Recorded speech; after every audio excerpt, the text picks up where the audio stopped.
Hi guys, welcome to my channel Asthenics. This is Arvind. இன்னைக்கு நம்ம எதை பற்றி பார்க்க போகிறோம்னா ஜென்ரல் ஃபிட்னஸ், ஒரு ஃபிட்னஸ் ரிலேட்டடாக பார்க்க போகிறோம். வெயிட் லாஸ்னா என்ன, வெயிட் கெயின்னா என்ன. அதுக்கு முன்னாடி before starting the video, let's start with my favourite code.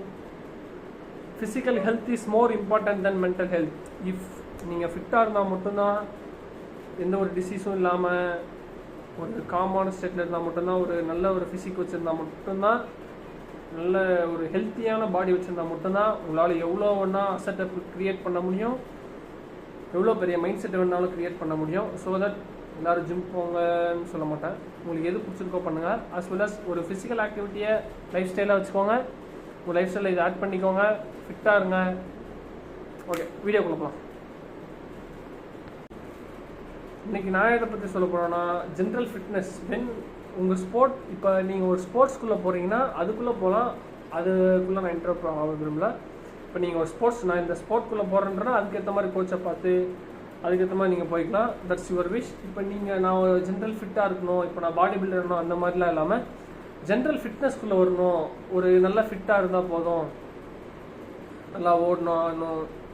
Obese, இப்போ 70% ஆஃப் இந்தியன்ஸில் வந்து ஒரு 70% இந்தியன் பாப்புலேஷனில் 70% பக்கம் டயபெட்டிஸாக இருக்காங்க. மற்ற 30% மட்டும்தான் ஃபிட்டாக இருக்காங்க. ஸோ இப்போ நம்ம ஜென்ரல் ஃபிட்னஸ்குள்ளே வரப்போ we have to concentrate on mobility, flexibility, endurance as well as strength, muscle building and etc. If you are going to gym and you not like workout like a body builder, yes right, நீங்கள் வந்து இப்போ gym, இப்போ நான் வந்து general fitness, நான் ஃபிட்டாக இருக்கணுன்ற ஒரு ஜேர்னியை ஸ்டார்ட் பண்ண போகிறீங்கன்னா, நீங்கள் வந்து இப்போ ஜிம்முக்கு போயிட்டு ஒரு 6 வாரத்தில் 5 நாளுமே வெயிட் லிஃப்ட் பண்ணுறது அந்த மாதிரி இருக்கவே கூடாது. இப்போ நீங்கள் உங்களுக்கு தெரிஞ்சிச்சு, இப்போ நான் ஜென்ரல் ஃபிட்னஸில் தான் இருக்க போகிறேன் அப்படின்னா ஹைப்ரிட் அத்லீட் மாதிரி ட்ரெயின் பண்ணணும். ஹைப்ரிட் அத்லீட்னா எப்படின்னு பார்த்தீங்கன்னா, ஹைப்ரிட் அத்லீட் ஸ்கில்ஸும் இருக்கும், ஸ்ட்ரென்த்தும் இருக்கும், என்டியூரன்ஸ் அதிகமாக இருக்கும், மசிலும் நல்லா பில்ட் பண்ணுறாங்க, ஒரு ஆஸ்தட்டிக் பாடி இருக்கும், மொபிலிட்டி, ஃப்ளெக்சிபிலிட்டி, இது எல்லாமே கான்சென்ட்ரேட் பண்ணணும். இப்போ நம்ம வீக் 7 டேஸ்னால் அதில் 1 டே ரெஸ்ட் விட்டுட்டு மற்ற 6 டேஸில் வீக்லி 3 டேஸ் வந்து ஸ்ட்ரென்த் ட்ரைனிங் பண்ணிட்டோம். ஒரு நாள் ரன்னிங் கார்டியோ போயிட்டோம், இன்னும் ஒரு நாள் hit work out and core, அப்புறம் மொபிலிட்டி, ஃப்ளெக்சிபிலிட்டிக்கெலாம் கான்சென்ட்ரேட் பண்ணலாம்.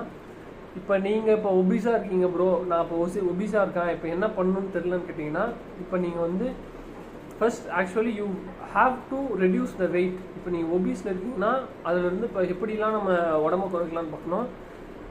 அந்த மெக்கானிசமை பற்றி சொல்கிறேன். இப்போ வந்து ஆக்சுவலாக வெயிட் கெயின், வெயிட் லாஸ் எப்படி ஆக்ட் ஆகுதுன்னு பார்த்தீங்கன்னா,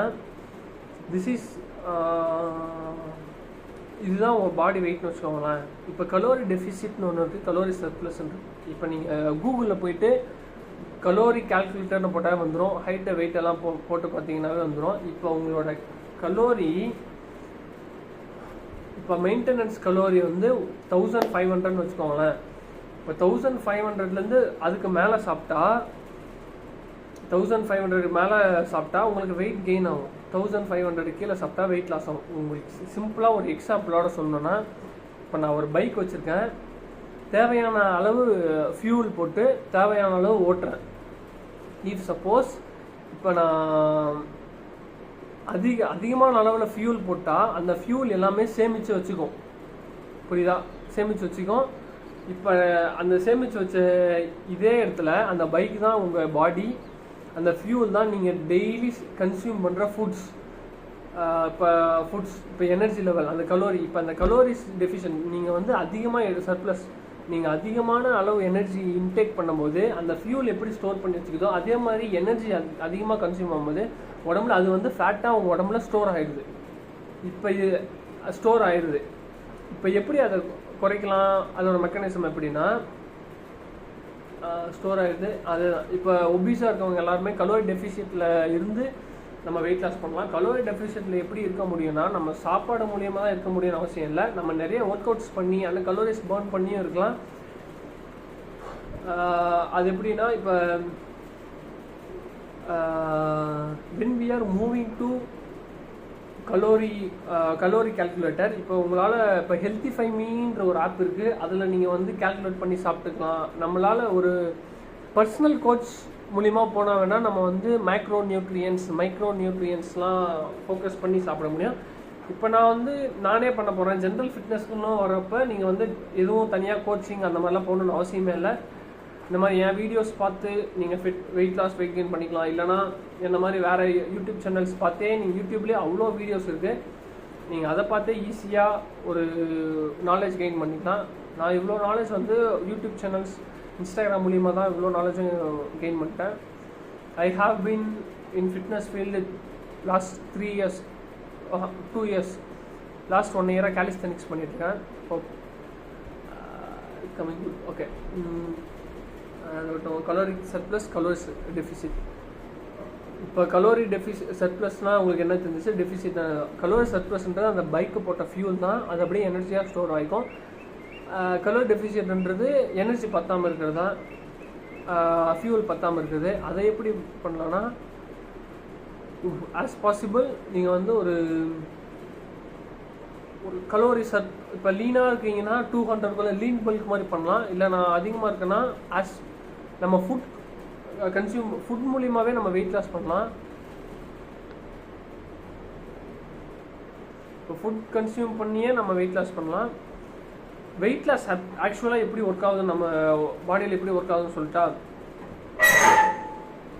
வந்து வெயிட் லாஸ் எப்படி ஆக்சுவலாக ஒர்க் ஆகுதுன்னா, இப்போ நம்ம அந்த பைக்கை போட்ட ஃபியூவல் எல்லாமே எனர்ஜியாக அது அதிகமான ஃபியூவல்லாம் ஸ்டோர் பண்ணி வச்சுக்குது. இப்போ அந்த இடத்துல ஃபியூல் தேவைப்படுது எனக்கு இல்லை, அந்த ஃபியூல் இல்லாதப்ப உங்களுக்கு அந்த ஸ்டோர் பண்ண ஃபியூல் எல்லாமே யூஸ் ஆகும். பட் ஆக்சுவலி அவர் பாடியும் அதே மாதிரி தான் ஒர்க் ஆகுது. இப்போ நீங்கள் எக்ஸஸ் கலோரி, இப்போ ஃபேட் எல்லாமே எனர்ஜியாக இருக்கும். when your body has not enough glucose level to do a specific task. இப்போ நம்ம சாப்பிட்ற சாப்பாடு கூட எனர்ஜி தேவை. அந்த சாப்பிட்ற சாப்பாடு, நான் பேசுறதுக்கு எனர்ஜி தேவை, நான் வாக் பண்ணால் ஒரு எனர்ஜி தேவை, நம்ம சாப்பிட்ற சாப்பாடு டைஜஸ்ட் ஆகணுன்னா கூட ஒரு எனர்ஜி தேவை. இப்போ அந்த எனர்ஜி, இப்போ நான் கலோரி டெஃபிஷியன்ட்ல இருக்கும்போது அந்த எனர்ஜி எனக்கு தேவையில்லை. இப்போ வந்து நீங்கள் அந்த குளுக்கோஸ் லெவல் வந்து அங்கே இருக்காது. இப்போ எனக்கு டக்குன்னு என்ன ஆகும்னா, எனர்ஜி அந்த ஃபேட்ஸ் எல்லாமே குளுக்கோஸ் லெவலாக டக்குன்னு கன்வெர்ட் ஆகும். அந்த குளுக்கோஸ் லெவல் கன்வெர்ட் ஆகிறது தான் ஃபேட் பர்ன் ஆகுறது. அது நீங்கள் எப்படி பண்ணலான்னா, இப்போ ஆஸ் பாசிபிள் நீங்கள் வந்து ஃபுட்ஸ் மூலியமாகவே உங்களால் கம்மியான அளவு கலோரிஸ் மட்டும் எடுத்துக்கிட்டு 1500 மெயின்டெனன்ஸ் கலோரினா 1200 மட்டும் எடுத்துக்கிட்டு நிறைய ஃபிசிக்கல் ஆக்டிவிட்டிஸ் இது பண்ணலாம். Walking, running, jogging, strength training அந்த மாதிரி பண்ணிங்கன்னா உங்களுக்கு ஃப்ரீக்வெண்ட்டாக வெயிட் லாஸ் நடக்கும். இதே லீன் பல்க், இப்போ வெயிட் கெயின் ஆகிறதுக்கு நான் டர்ட்டி பல்க் அப்படிலாம் சொல்ல போகிறதில்ல. இப்போ வெயிட் கெயின் பண்ணணும்னு நினைக்கிறீங்கன்னா ஆஸ் பாசிபிள் லீன் பல்காகவே வெயிட் கெயின் பண்ணுங்கள். ஏன்னா இப்போ டக்குன்னு ஃபேட்டியாக மாறிட்டிங்கன்னா அது ரொம்ப ஒரு மாதிரி இருக்கும். நீங்கள் லீன் பல்காக ப்ராக்ரஸ் பண்ண உங்களுக்கு ஸ்ட்ரென்த்தும் பயங்கரமாக இன்க்ரீஸ் ஆகும். ஃபோக்கஸ் எதை ஃபோக்கஸ் பண்ணிக்கணும்னா, mobility, flexibility, cardio, HIIT workout நிறைய போடணும். ட்ரெயின் லைக் ஹைப்ரிட் அத்லீட், கூகுளில் போட்டு பாருங்கள், யூடியூப்பில் போட்டு பாருங்கள், நிறைய விஷயம் இருக்குது ஹைப்ரிட் அத்லீட்னு. அந்த மாதிரி ட்ரெயின் பண்ணுங்கள். இல்லை நான் ஸ்போர்ட்ஸ் தனியாக பண்ண போனால் அந்த மாதிரி பண்ணலாம். அப்புறம் கலோரி எப்படி ட்ராக் பண்ணுறது உங்களுக்கு தெரிஞ்சிச்சு. ஆஸ் பாசிபிள் நீங்கள் இப்போ ஒரு டயபெட்டிஸாக இருக்கீங்கன்னா சுகர் லெவலை கட் பண்ணுறேங்க. நிறைய பேர் சொல்லி கேள்விப்பட்டிருப்பீங்க, நான் இந்த சுகர் லெவல் எடுத்திருக்கேன், நான் சுகர் எடுக்கலைன்னா ஸ்கின்னெல்லாம் க்ளோ ஆகுது, என் மைண்ட் வந்து ரொம்ப ஆக்டிவாக இருக்குது அப்படின்னு. அதெல்லாம் எதுவுமே இல்லை. சுகர் லெவல் ஏன் எடுத்துக்கூடாதுன்னா, இப்போ நீங்கள் சாப்பிட்ற நார்மல் ரைஸ்லேயே கார்போஹைட்ரேட் வந்து சுகராக கன்வெர்ட் ஆகும். பட் அந்தளவுக்கு ஆப்ட் ஆகாது. ரைஸில் இப்போ சுக்ரோஸ் லெவல் அதிகமாக இருக்கனால அந்த சுகர் எல்லாமே ஃப்ரூக்டோஸாக டக்குன்னு கன்வெர்ட் ஆகாது. லைக் ஃப்ரூட்ஸ்லேயும் சுகர் இருக்குது, எல்லாருக்குமே தெரியும். அந்த சுக்ரோஸ் லெவல் வந்து ஃப்ரூக்டோஸ் இருக்கனால அந்த சுகர் லெவல் வந்து டக்குன்னு இன்க்ரீஸ் ஆகாது. நம்ம பாடியில் குளுக்கோஸ் லெவல் டக்குன்னு இன்க்ரீஸ் பண்ணாது. ஸோ தட் எல்லாருமே ஃப்ரூட்ஸை கன்சியூம் பண்ண சொல்கிறாங்க. அதில் சுகர் இருக்குது, அதில் எனர்ஜியும் இருக்குது. பட் நமக்கு வந்து அது வந்து குளுக்கோஸ் லெவல் வந்து டக்குன்னு ஃப்ரூக்டோஸாக கன்வெர்ட் ஆகாது. திஸ் ஆக்சுவலி ஒர்க்ஸ் இன் ஃப்ரூட்ஸில் தான் ஒர்க் ஆகுது. அதுதான் இப்போ நீங்கள் இப்போ வெயிட் லாஸ் பண்ண போகிறோன்னா, ஒரு இப்போ எல்லாருமே இப்போ ஜிம்முக்கு போவாங்க, ஸ்கிப் பண்ணுறது அந்த மாதிரி இல்லாமல் நீங்கள் வந்து இப்போ எடுத்தோடனே கிரியேட்டின் ப்ரோட்டீன் வே அந்த மாதிரி எடுக்காமல் நீங்கள் இப்போ இருந்தே ஒரு ஜென்ரல் ஃபிட்னஸ் ஒரு ஹேபிட்டாக வச்சுக்கிட்டிங்கன்னா, டெய்லி 1 hour வாக்கிங் போக போகிறேன், ஜிம் போக போகிறேன், அப்படின்னா ஒரு 3 months 4 months ஆனோடனே நீங்களே கொஞ்சம் அட்வான்ஸ்டாக நம்ம மூவ் பண்ணோம் மேலே போகணும்னு சொல்லிட்டு நீங்களே உங்களுக்குள்ளே ஒரு நான் இந்த மாதிரி ஆகணும் அந்த மாதிரி ஆகணும்னு சொல்லிட்டு உங்களுக்கே ஒரு ஐடியா வரும். அதுலேருந்து ஃபாலோ பண்ணிக்கோங்க. தயவுசெய்து நீங்கள் உங்களோட கோலை வந்து லாங் டேர்மாக வைங்க. இப்போ நான் வந்து 67 இருக்கேன், இப்போ 60 கிலோ குறைக்கணும்னா 4 months 5 monthsன்னு வைங்க. ஏன்னா அப்போ தான் உங்களுக்கு மசில் லாஸ் ஆகாது. ஒரு 1 week 0.5 kilos குறைக்க போகிறேன்னு சொன்னீங்கன்னா தான் அது கரெக்டான வெயிட் லாஸும் கூட, அதுதான் ஹெல்த்தியும் கூட. இப்போ நீங்கள் ஜென்ரல் ஃபிட்னஸ்க்குள்ளே வரீங்கன்னா ஹெல்த்தியாக இருக்கணும்னு சொல்லிட்டு தான் வரீங்க. ஸோ தட் அப்படி லாங் டேர்மாக வைங்க. ஏன்னா அப்போ தான் பேஷன்ஸ் அது உங்களோட கேரக்டரையும் பில்ட் பண்ணும். டெஃபினட்டாக எல்லாருக்குமே ஒரு ஃபிட்னஸ் தேவை. அவங்களுக்கு எதுக்காக ஃபிட்னஸ் தேவைன்னா, இப்போ நம்ம சுற்றி இருக்கவங்க, இப்போ நம்மளை பாதுகாத்துக்கணும், நம்ம சரௌண்டிங் பீப்புளை, நம்ம சார்ந்தவங்க, நம்ம ஃபேமிலி ஃப்ரெண்ட்ஸ் அவங்கள ப்ரொடெக்ட் பண்ணுறதுக்காகவாச்சும் நமக்கு வந்து ஒரு ஜென்ரல் ஃபிட்னஸ் தேவை. இப்போ ஸ்ட்ரீட்லேயே போகிறோம், ஒரு ஃபைட் நடக்குது, அதை அடுக்கணும், நம்ம அவங்கள காப்பாற்றணுன்றதுக்காக இல்லைனாலும் அந்த இடத்துல நம்ம இருக்கும்போது நம்ம காப்பாற்றிக்கணும், நம்மளை சார்ந்தவங்களை காப்பாற்றுறதுக்காகவாச்சும் ஃபிட்னஸ்குள்ளே இருங்க. அப்புறம் டெஃபினட்டாக ஃபிசிக்கல் ஃபிட்னஸில் இருந்தீங்கன்னாவே உங்களோட மென்டல் ஃபிட்னஸ் கொஞ்சம் நல்லாயிருக்கும். என் எக்ஸ்பீரியன்ஸை சொல்கிறேன்.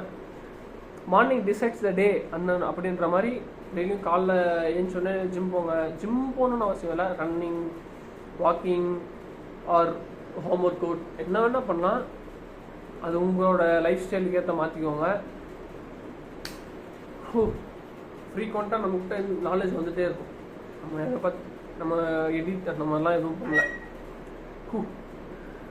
நெக்ஸ்ட் வந்து ஃபிட்னஸ் வந்து ஆக்சுவலாக உங்கள் பிரெயினுக்கு வந்து ரொம்ப பெனிஃபிட்ஸ் இருக்குது. இப்போ நான் வந்து ஃபிட்னஸ்குள்ளே வந்து 1 year ஆகுது அப்படின்றப்ப நீங்கள் புஷ் பண்ணணும். வெல் பவர் வந்து ரொம்ப இன்க்ரீஸ் ஆகும். அது எப்படின்னா மிட் சென்டிகுலேட்னு ஒரு நம்ம பிரெயினில் வந்து ஒரு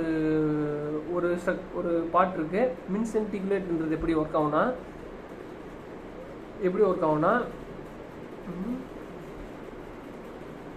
மிட் சென்டிகுலேட் இருக்குது. அது எப்போ நமக்கு ஆக்சுவலாக சைஸ் பெருசாகும்னா, நமக்கு பிடிக்காத விஷயத்த திரும்ப பண்ணும்போது அந்த இடம் வந்து நமக்கு பிடிக்காத விஷயத்த திரும்ப பண்ணும்போது அந்த ஸ்ட்ரக்சர், அந்த பிரெயின் ஸ்ட்ரக்சர் வந்து நமக்கு பெருசாகும். இப்போ நான் இன்றைக்கி வந்து ஒரு பிடிக்காத விஷயம்னா நம்ம புஷ் பண்ணோம். இப்போ என்னால் ஒரு 15 புஷ்அப்ஸ் போடணும்னா we have to push to 20. நம்மளால் முடியாது, ஆனால் நம்ம புஷ் பண்ணோம். அப்போ அந்த இடத்துல அந்த மிட் சென்டிகுலேட்ன்ற பார்ட் வந்து ரொம்ப இன்க்ரீஸ் ஆகும். இப்போ நான் இன்றைக்கி பண்ணிட்டேன், நாளைக்கு நான் பண்ணலன்னா அந்த இடம் சுருங்கி போயிடும். அதுதான் உங்களோட வில் பவரை டிட்டர்மைன் பண்ணுறது.